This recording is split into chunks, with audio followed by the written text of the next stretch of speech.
What's up, everyone? Welcome to your weekly tech update, the show that explores the newest, coolest, and sometimes mind-boggling side of tech, available on the interwebs. I am your tech advocate, Ray McNeil. Coming up on the program today, it's a bunch of stories that I've had to cut from previous episodes due to time. We'll talk about how astronauts made it to the International Space Station in record time.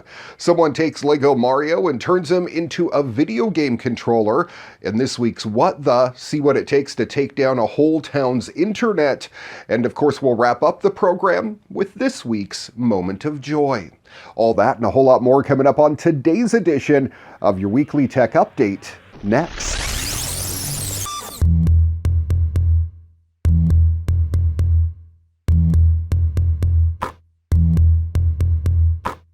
Typically, there's a bit of a delay between when astronauts launch from Earth to the ISS and when they actually dock with the orbital lab.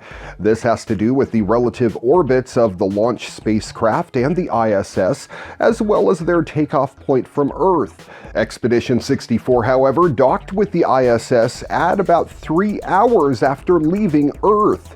The Soyuz rocket carrying NASA astronaut Kate Rubins and 2 cosmonauts took off just before 2 a.m. and then docked with the ISS at 4:48 a.m. That's just 3 hours and 2 minutes after liftoff.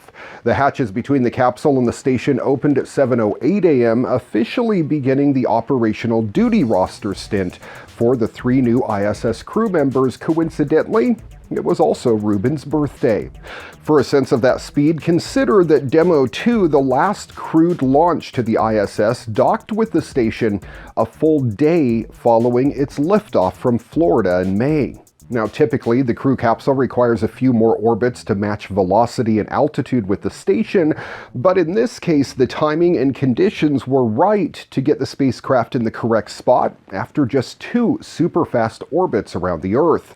There are now 6 crew members staffing the ISS. They'll split up on October 21st before 4 more astronauts launch to join the expedition in November aboard the SpaceX Crew Dragon. VR geeks, listen up! The new Oculus Quest 2 is here, and it sounds like a tremendous upgrade over the original in almost every way. Announced recently during the Facebook Connect conference, Quest 2 will feature sharper displays with a 50% higher resolution than before. Support for smooth 90 Hz refresh rates, and even a surprisingly low entry price of $299. Basically, it seems like Facebook is positioning the Quest to be the ultimate VR headset, one that can thrust you into VR worlds wirelessly without the need for any extra hardware. And for those lucky enough to have a gaming PC, it's a more than capable wired headset as well. The Quest 2 features fast-switching LCDs with a resolution of 1832 by 1920. That is a huge bump from the 1440 by 1600 screens from the previous Quest. But since there's no longer an OLED screen, well, you can say goodbye to inky dark black levels as well. Given that plenty of high-end VR headsets are also moving over to fast LCDs, even the incredible Valve Index, it's hard to get too mad over the change. It's also nice to see support for 90 Hz refresh rates on this device, which will make VR experiences far, far smoother. But that faster rate won't be available at launch, so you'll be stuck at 72 Hz for a bit anyway. Facebook says the Quest 2 is around 10% lighter than before, and it's also a tad smaller, which should alleviate the front-heavy annoyances from the first model. There's also a new head strap that relies on flexible material instead of the stiff mechanism from before. The revamped controllers also take a few cues from the Rift Touch controllers. They're slightly larger, and they bring back the thumb rest that is sorely missed from the first Quest. The company is also making the Quest 2 more customizable. It plans to offer different faceplate options for wider and narrower heads, and if you missed the previous head strap, that'll return as a premium option with room for a rear battery pack. Facebook says that extra battery will double the Quest 2's runtime, and it will act as a sort of counterweight to balance the whole contraption on your head. So with the Quest 2 being so compatible, what's the point of the Rift S? Well, it seems even Facebook realizes that middling headset doesn't serve much of a point anymore. The company says it'll stop selling the Rift S this spring, and it'll focus on the Quest 2 as its flagship device for the next year.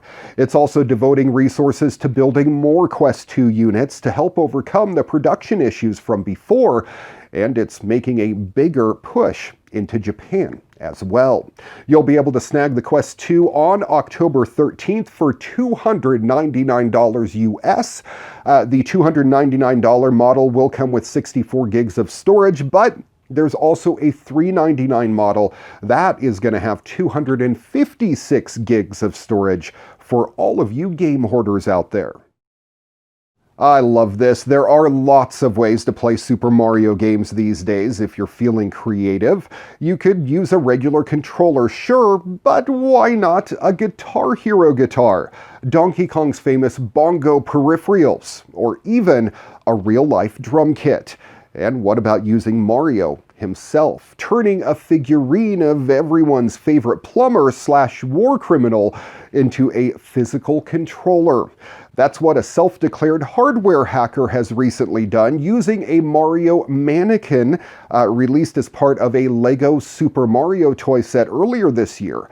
As you can see in the video, the hacker tilts Lego Mario backwards and forward to move around the game world of Super Mario Bros., which is running via an emulator in a Linux virtual machine on a Mac. And with the right movements, Mario can jump, shoot fireballs, and head down pipes too. This is all because Lego's Mario figurine contains some rather interesting tech. In order to communicate with the toy's digital elements, the figure is equipped with an accelerometer, color sensor, gyroscope, and even Bluetooth. The hacker says he simply intercepted the signals Mario was sending over Bluetooth and plugged them into the emulator's controls. The whole setup took about 4 hours, he said. The complicated stuff was figuring out the Bluetooth protocol. Then it's just simulating key presses at certain events. He added that he would be sharing the code at some point down the road too, allowing others to duplicate this fun little hack for themselves.